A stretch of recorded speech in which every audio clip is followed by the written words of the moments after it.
पत्रकार दिनानिमित्त उशिरा का होईना अशीच बोलणं 4-5 दिवस प्रल्हाद काकासोबत झालं. त्याला काही हरकत नाही, तुम्ही दिवस सांगा, त्या दिवशी मी नियोजन करतो. तर या पत्रकार दिनानिमित्त या कार्यक्रमाकरता ज्येष्ठ पत्रकार आणि मार्गदर्शक सर्जेरावजी गोतमारे साहेब आज नव्याने त्यांची तालुका पत्रकार संघाच्या तालुका अध्यक्षपदी निवड झाली असे आमचे प्रल्हादजी काका, ज्येष्ठ पत्रकार भाऊसाहेब पुरणे, आमचे प्रल्हाद काका सावरकरजी आणि उपस्थित तोलामालाचे सर्व मीडियाचे सर्व पत्रकार बांधव. खऱ्या अर्थानं तुमची जी आज जी युनिटी बघितली मन पसंत वाटतं, पण एक थोडी संधी वाटते होत आहे. फक्त हे चळाव फक्त पक्षात असते असं नाही. 2 दिवसापूर्वी तुमची घटना आहे, ही चळाव तुमची पत्रकारांमध्येही आहे. हे म्हणजे खूप मोठा विषय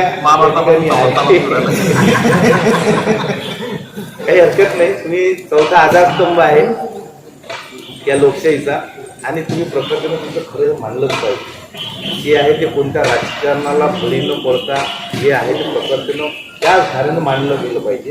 या मताचा मी पण आहे. त्या ठिकाणी मी जर चुकत असेल तर तुमच्या लेखणीच्या माध्यमातून तुम्हाला मला सुधारण्याची न बोलता तुम्ही मला सुधरवू शकता. धमक आहे. परंतु याच्यामध्ये काही शोकांतिका या बाळासाहेब, याचा गैरफायदा तुमच्यामधले काही असतील किंवा बाहेरचे काही असतील अशातल्या लोकांना तुम्ही पण ते रोखलं पाहिजे. व ह्या चुकीच्या पायंडा कोणता पडला नाही पाहिजे आणि त्यांना सर्व पत्रकार बांधवांची बदनामी पण थांबली पाहिजे. त्याच्याकडे एकाच चुकीच्या व्यक्तीच्या मुळे काय होते, चांगल्या पत्रकारांकडे बघण्याचा पण दृष्टिकोन बदलून जाते आणि तो असते तुमच्या संघटनेचा व्यक्ती. तुम्ही त्याला घालता पाठीशी, बाकी लोक त्याला काय बोलत पडतात की बा या व्यक्तीच्या पाठीशी पूर्ण पत्रकारांना आपण याचा जागा दाखवायचं काम केलं तर हे बाकी लोक आपल्या विरोधात फुकटात चालले जातात. आणि हे त्या काम करणारा जो गाव पातळीवर काम करणारा, शहर पातळीवर काम करणारा, तालुका पातळीवर काम करणारा, मतदारसंघ पातळीवर काम करणारा आणि एका जिल्ह्याच्या पातळीवर काम करणारा माणूस तो जिल्ह्यापासून त्या जिल्ह्यापर्यंत ऑटोमॅटिक स्वतःच रिकामा बदनाम होतात. त्याच्या गोष्टी घडलेल्या आहेत. तर ह्या आपल्या तालुक्यामध्ये असा प्रकार हा फार कमी आहे. पण जो काही असेल तर तुम्ही त्या गोष्टी तुम्ही आला तुम्ही चांगल्या प्रकारे घालू शकता. म्हणजे ह्या कशात, कारण मी स्पष्ट बोलणारा माणूस आहे.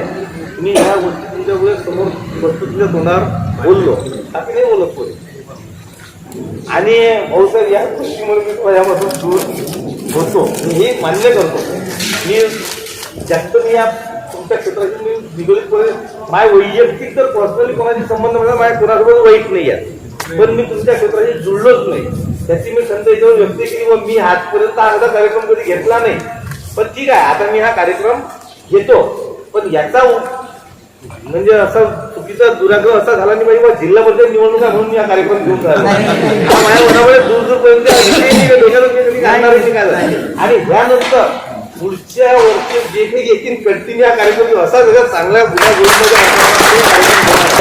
त्याच्यानंतर भाषण नाही करणार,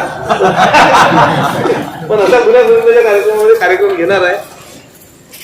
केशवजी त्यांना हे लहानपणापासून मी त्यांच्याकडे बघत होतो. माझ्या दुकानाच्या जवळ ते सामाजिक वनीकरणामध्ये काम करत होतो. त्यांचं त्यांच्याजवळ साधू बघितलं आणि मला लहानपणापासून त्यांनी मला सांगितलं.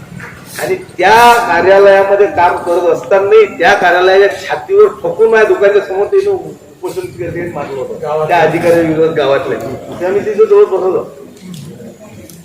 त्या ह्याच्यामध्ये मी 2च माणसांना मानत होते. श्रीकृष्णजी देऊळकर म्हणून होते, हिंगणवाली देव माणूस आहे भाऊसाहेब. तो माणूस बिलकुल एकदम सज्जन माणूस. त्या माणसाला त्यांच्यासोबत अण्णा जरी उपोषणाला बसलेले असत तरी ते आपण मग त्याचा डबा आम्ही फायटर येतात तिथे वेगळ्या काय घ्या अशी त्यांची ते मी बघितलेलं आहे. हे सर्व लोकांच्यासाठी त्यांनी खूप मोठं काम केलेलं आहे आणि कोणती अपेक्षा न ठेवता त्यांनी काम केलं. ते आज आपल्यामध्ये हयात नाही. त्यांना आपण भावपूर्ण श्रद्धांजली दिलीच आहे. मी पण त्यांच्या दुकानामध्ये सहभागी आहेत.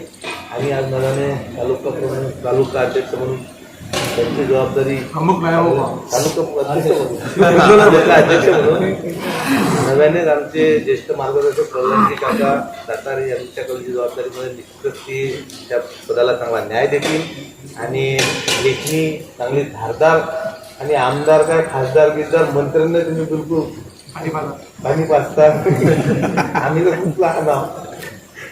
ठीक आहे, आपण इथे आलात, माझ्या विनंतीला मान देऊन सर्व आपण या ठिकाणी जमलात त्याबद्दल मी आपण सर्वांचा तसा आभारी आहे. हे मला बोलणे संधी दिलीबद्दल मी आभारी आहे. इथेच थांबतो आणि माझ्या वाणीला विराम देतो.